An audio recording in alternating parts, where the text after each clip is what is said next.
life was that I was born in the state of Perak. Was born in Batu Gajah, and I grew up in two places. That's in Kuala Kangsar as well as in Ipoh. And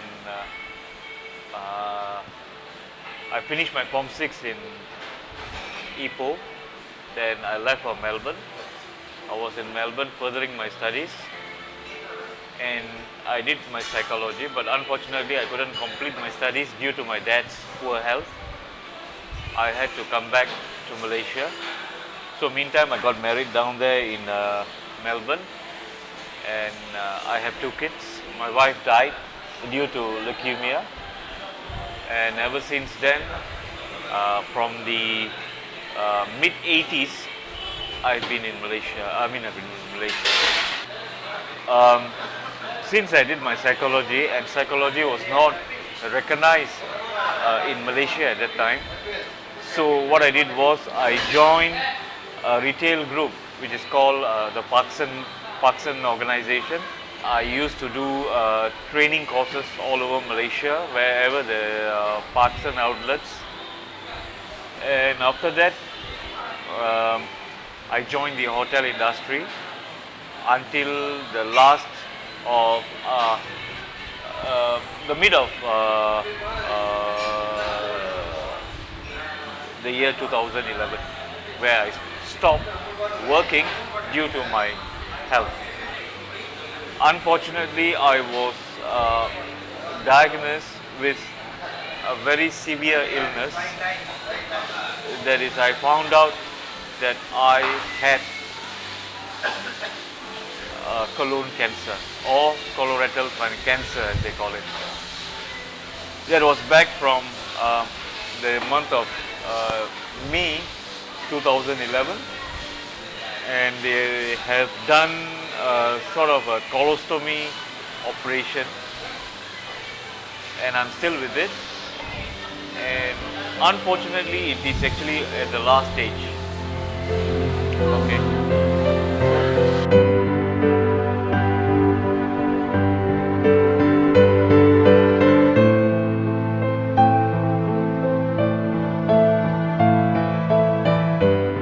During the month of May 2011, I was asked to go to Miri, which is in Sarawak, for a training course. And while I was there, one day it so happened that I finished the training and I went back. It was about 6:30 or 7 in the evening, and I wanted to go for my dinner. I went for my dinner at the cafeteria of the hotel. After having dinner, I came back to my room, and that was about 7:45 to 8 p.m. and I started developing a very severe pain, which was actually below my stomach area. That's the abdomen. And when I went to the toilet, it was about I think I spent about 3 hours in the toilet because due to the pain, and it was really unbearable. And after that,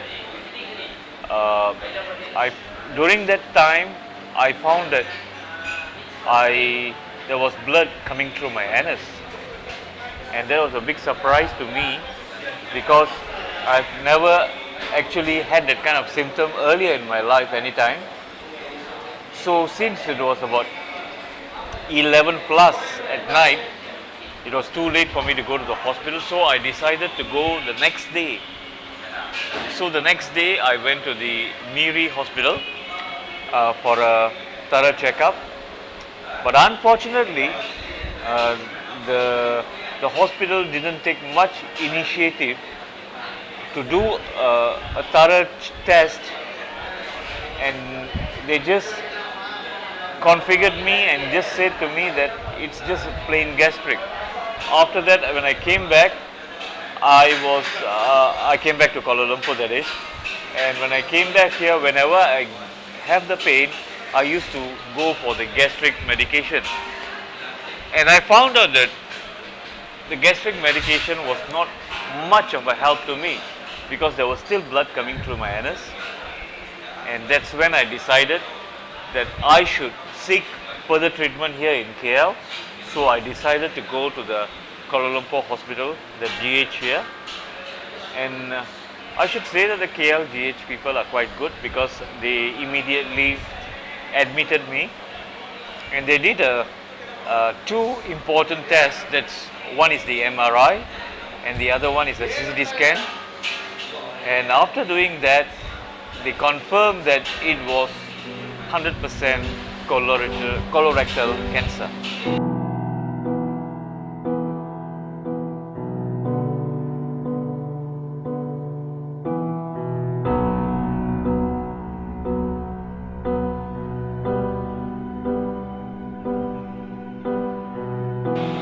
Well,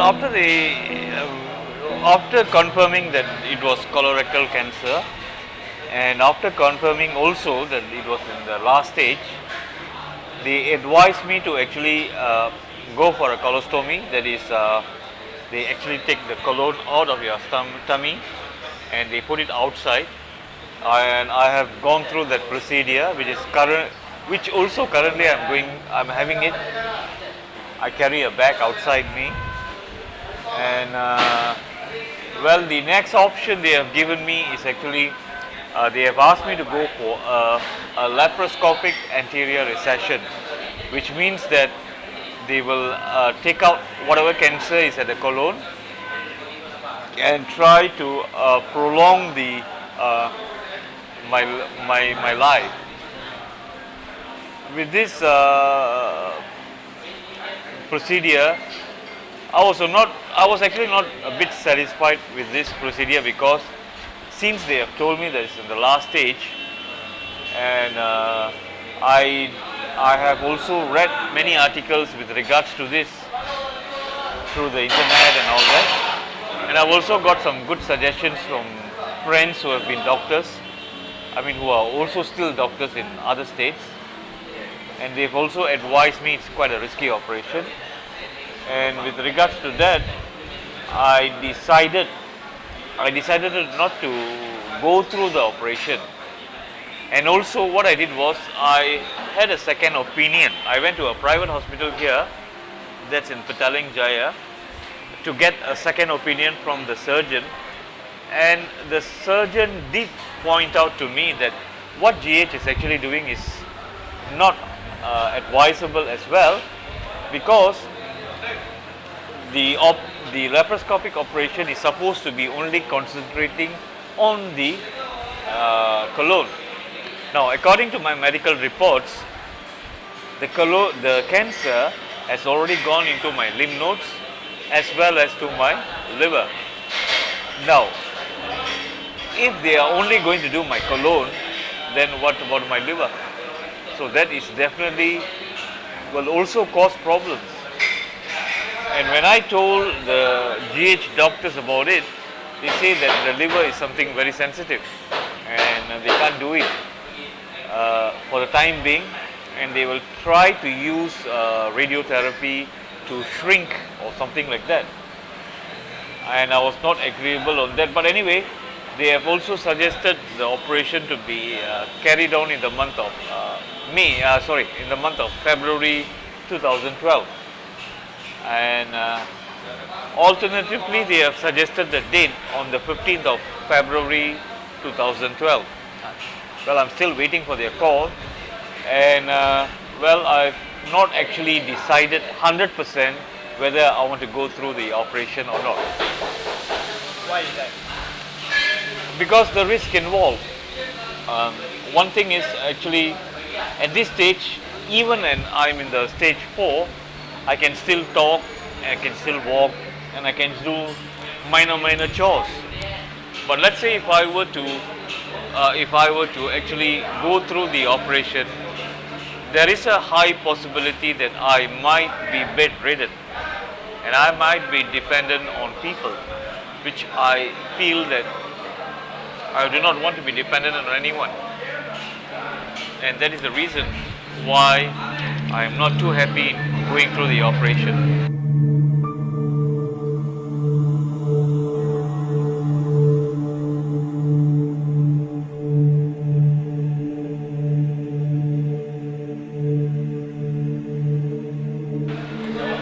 Well, in fact, when I was first informed by the surgeon with regards to the last stage of cancer, I mean, I was rather taken with a shock, and so I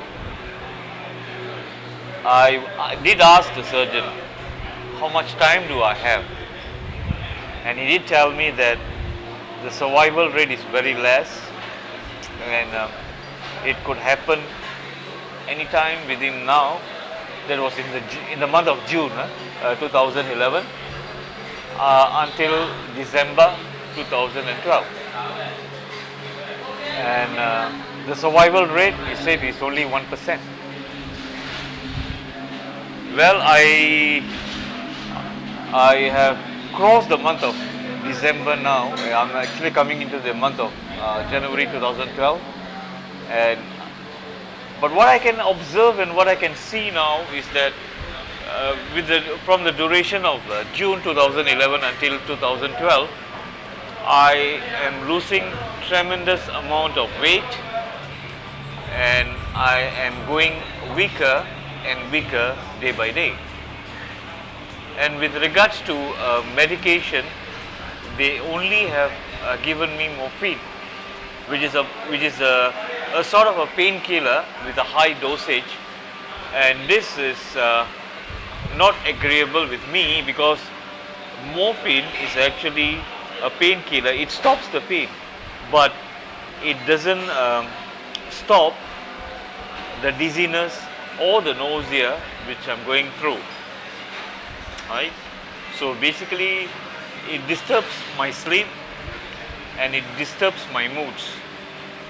Because when I take morphine, when I'm under the influence of morphine, it actually keeps me awake, but I'm always in a drowsy state, which actually screws up my daily chores.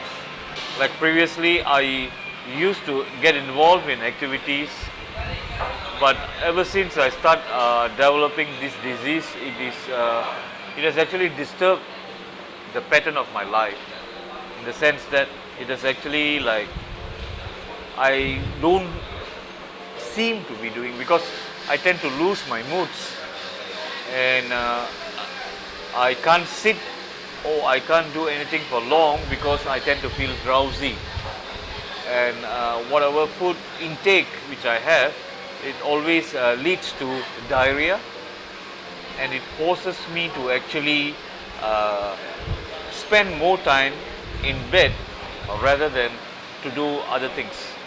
Yeah, I'm sure that not only me, but everyone who has cancer, I'm sure they are with a lot of hopes and dreams. I should say that I'm also one of the persons who is affected like this, because every human lives with dreams. Everyone has got hopes.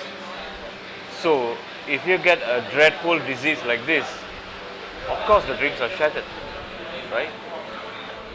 Have you given up? Well, that question is actually a bit puzzling, because in the sense that, yes, during the beginning part, actually I wanted to fight the disease, but as it is growing and growing, I feel that from the month of November 2011, that's when I started giving up, because I see that from day to day the symptoms are getting worse and bad. So yeah, I'm sort of giving up now.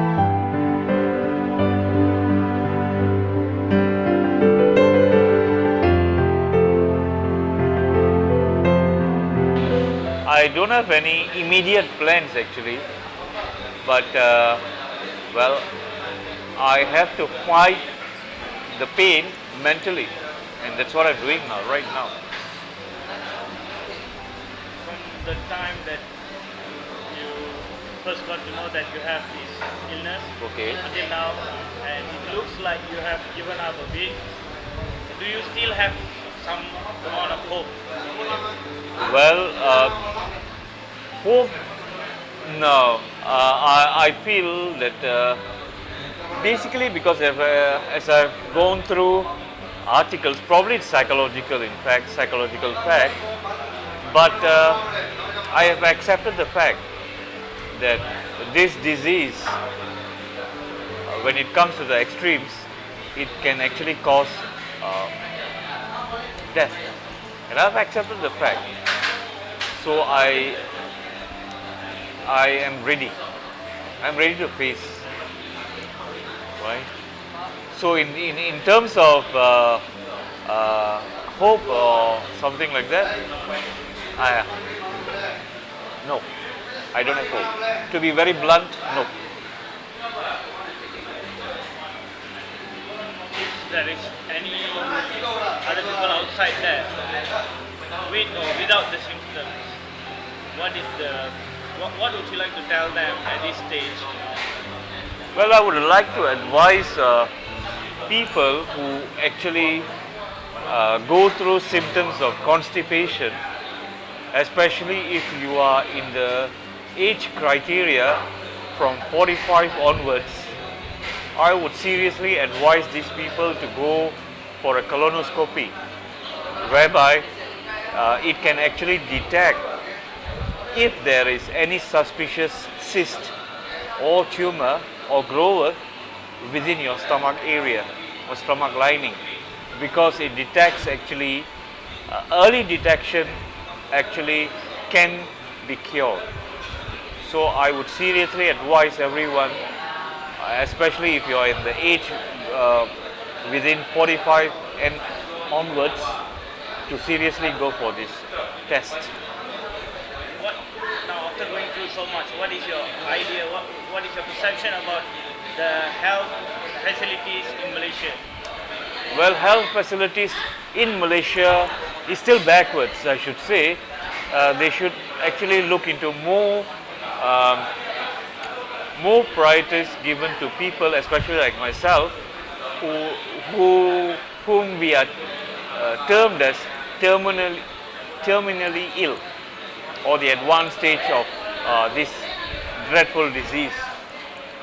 Because I see that there are not much organizations which actually help here in Malaysia compared to countries in Europe or in other parts of Asia.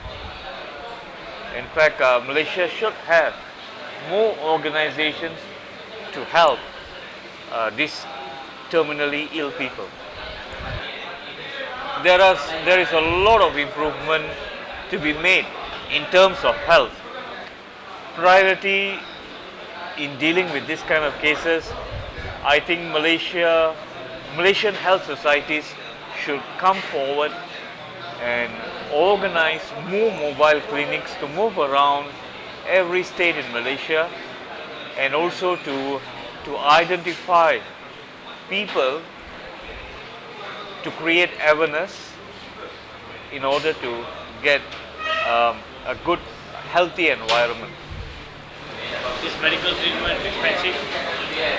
Well, yep.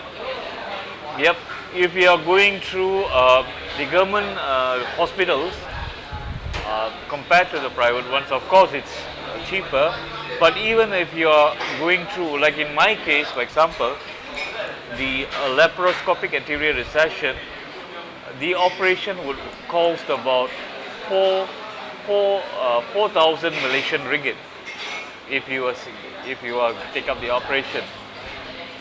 Well, as I see that if there are laborers or people who are not rich enough to pay that kind of money, then it's going to be a big burden for them.